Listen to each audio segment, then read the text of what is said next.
Hey there, guys and girlies, JD Man here on a warm January day here up in the mountains in southwestern PA. 54 degrees after weeks of about zero. A couple months actually. Even though it's crappy, you see those anti-skid here I told about in my video when I'm talking. Yeah, that got to be careful. Yeah, I won't ride at night because you got to be able to see that crap. Intersections is where it's worse. I mean, look at all that.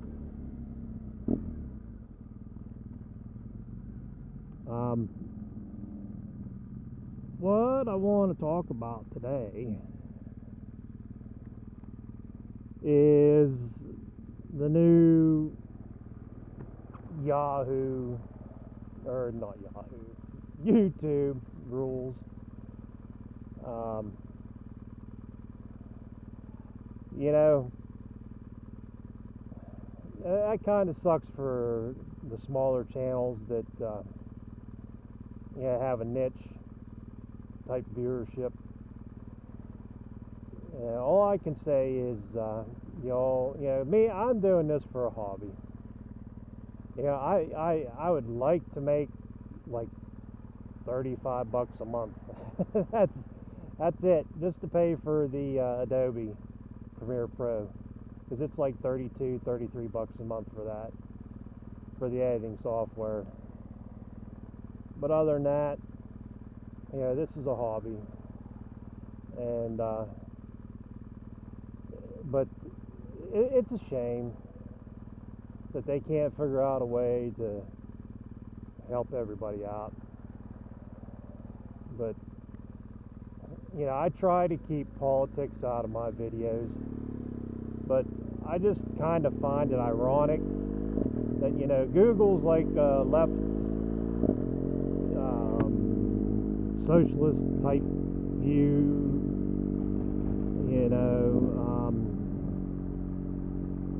and I find it ironic that they're taking from the little guy to give to the big guy. So, hypocrites, that's all I gotta say. But anyway, it's just like with any business. I had my auto repair business, and I worked like a couple years doing side jobs, working in the evening, working on people's cars and that, building up clientele. And then it came time for me to decide, I was making more money in the evenings than what I was at my full-time job. So it became time to say, okay, what am I going to do? But the thing was, that evening work was done in a little garage. Okay, I didn't have all the expenses, the overhead that a full-fledged business has. I had to build buildings, purchase big-time equipment and all that. If I was going to be doing all the repairs, doing them in the evening, automatic transmissions is what I specialize in. And I was lucky enough to get in the local junkyard, sold rebuilt transmissions, and they had a falling out with the guy that did them, so they came to me and we talked it out. That's where I started doing transmissions. That was the main focus. That's what I did, and I just doing them on the bench, no R&R or anything like that. R&R, remove and replace. So I decided then, that I wanted to go out on my own, because it's entrepreneurship in my family, both sides of my, on my dad's side, his dad had a farm, which, that's a business. And his grandfather sold house coal, and his other grandfather had a coal business. On my mom's side, her dad, he had a bar, which when he started, in the 40s, he bought a hotel with a bar in a coal mining town. And 3 shifts, the beds never got cold. I mean, every shift, the miners would come and they'd sleep in one of the hotel rooms, when the coal business was booming. But then when the mine shut down, that all went away, and he just had the bar.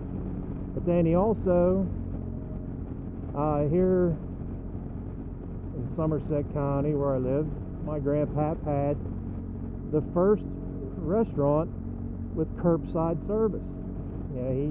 He built a restaurant, and they had, he had the girls on roller skates go out, and that was in the 50s with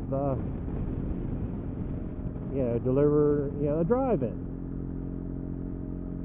I wish I was around to see that, but I had pictures of it. He also had a hot dog stand down on the boardwalk in Jersey. He had a shrubbery business. He did landscaping. He even had the first outdoor movie theater here in the county.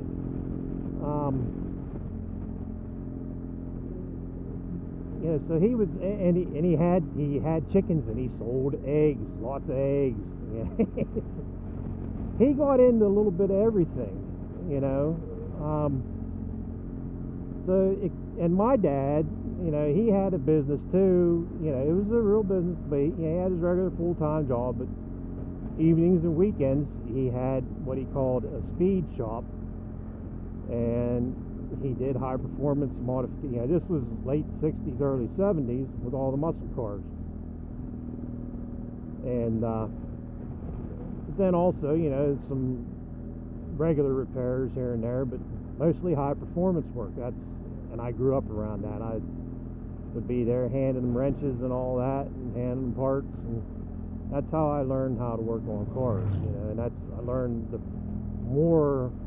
performance stuff than the basics. He wasn't out doing a lot of diagnosing or whatever. He was making them go fast. So, but yeah, I got into the automotive business. I went to New England Tech, got my degree, and worked for a transmission shop. I was still going to school, actually. Got a job at a transmission shop to really learn. I had a good mentor there, and we still keep in touch. He's down in Florida, I'm up here. And this was damn near almost 30 years ago. But when I had a great boss there too. But I took the leap and went into business for myself. And you building the building and buying lifts and all the diagnostic equipment and all the special tools that you need to do, because if you don't, the way I looked at it, if you didn't have the tools to do the job, you couldn't do the job, you couldn't make the money. So like the old saying goes, you gotta spend money to make money. So I was in pretty good debt there. Like Snap-on, I was paying them $500 a week. It was nuts. $500 a week. And that was just a Snap-on, not including Cornwell and Matco and Mac and all that. But that way I could do whatever came in the door. The only thing I didn't get into was alignments. I didn't do alignments, And very rarely would I do standard transmissions. Automatics, I could set a, I could have a set price. I could quote somebody a price, because I knew pretty much what they took. But with a standard transmission, they get expensive, and you don't know. You can't just quote a price without seeing it. You have to tear it apart. And that big junkyard I was telling you about, you couldn't compete with their prices like on a used one. So it's like, if anybody needed a standard transmission, we either got a Jasper or we got a used one and put it in. But I was about a year and a half into it, and it was tough. I was struggling. And so on top of that, then I was about a year I was into it. I had to hire somebody. I was so busy. I was working 7 days a week, and a lot of people don't understand that, either. When you want to succeed at something, you've got to put 110, 120% into it. I had a TV out there, that way I could watch football games, whatever, on Sunday afternoons while I was out there working on cars. I wasn't open. Saturdays and Sundays I was closed, but I was still out there working so I could build my business, get work done so I could keep up with it. And I had to go and hire somebody then to help me out. And there's a whole nother set of expenses. You've got to pay your employees before you pay yourself. So I was like really starting to get discouraged because all the work I was putting in wasn't showing in the checking account. And the wife and I, we were trying to have a kid, so I didn't really want her working,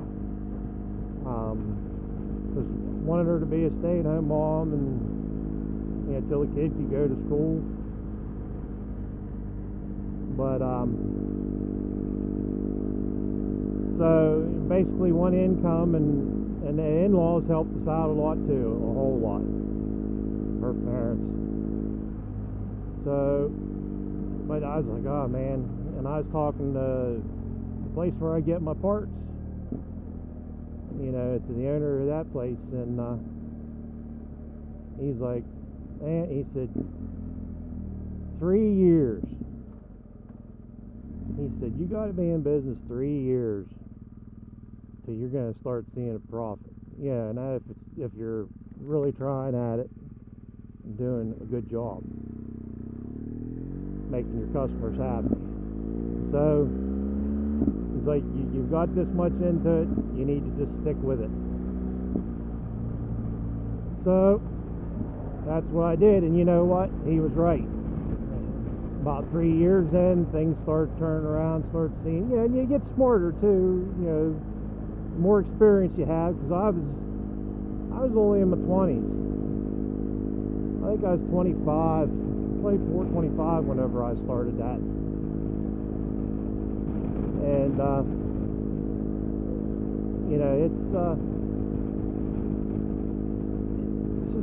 same thing dovetails here with this YouTube stuff. You've got to work at it. Some people are lucky and they have that breakout video that goes viral and gets them all kinds of subs, and then you got guys like me that just, my job I have now, I put at least 11 hours a day is job related, is work related, and like driving to work, coming home, getting ready for work, blah blah blah. So it doesn't leave a lot of time to sit down and really edit and do a really nice job. There some guys do excellent work, and plus I don't have the skills yet because I haven't had time to sit down and really do that stuff.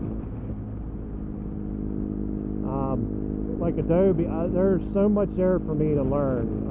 I don't even know where to start. I want to learn. My one thing is I want to learn how to do captioning, you know, and subtitles and that. And I've tried, and I just can't get it. I don't know. I'm dense, I guess, on that.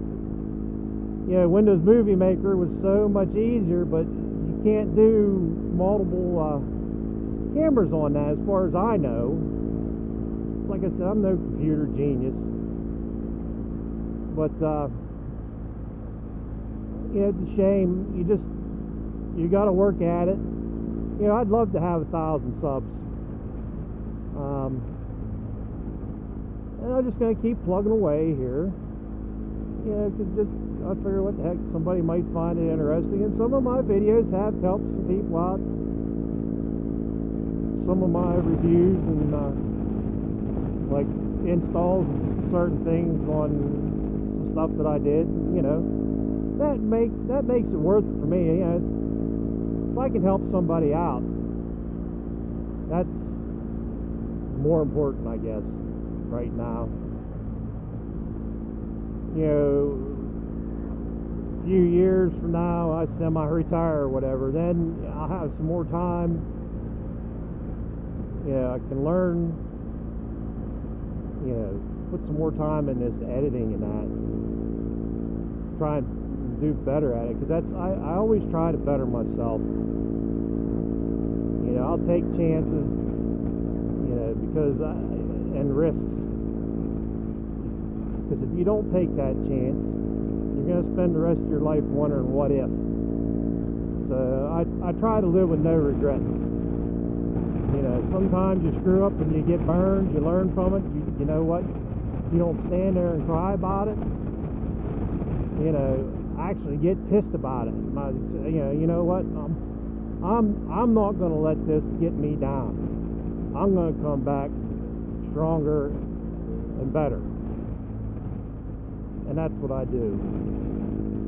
You know, yeah. Sometimes you get, you know, upset about stuff and that, disgruntled or whatever, or depressed about something, and you just got to kind of work through it and then pull yourself out of it. But I've never been one to sit around, so you guys that lost monetization, and I'm there with you. You know, we'll see about if the views still come. That's the main reason I did it, thinking that if YouTube was making money off of it, they would recommend the videos. We'll see if that still happens. If not, you know, then I guess I'm gonna have to step up my game a little bit earlier than what I planned. Yeah, I'm gonna have to figure out a way to put more time into it. But yeah, that's just my advice and my thoughts on it. I know this video probably only get maybe 30 views, because my my videos like this, my vlogs, they don't get a whole lot, but at least I got my opinion out there, my thoughts on it. So y'all cut this here. Y'all have a good day, and stay safe out there. And this is JD Man. I'll see you on the next ride. Peace.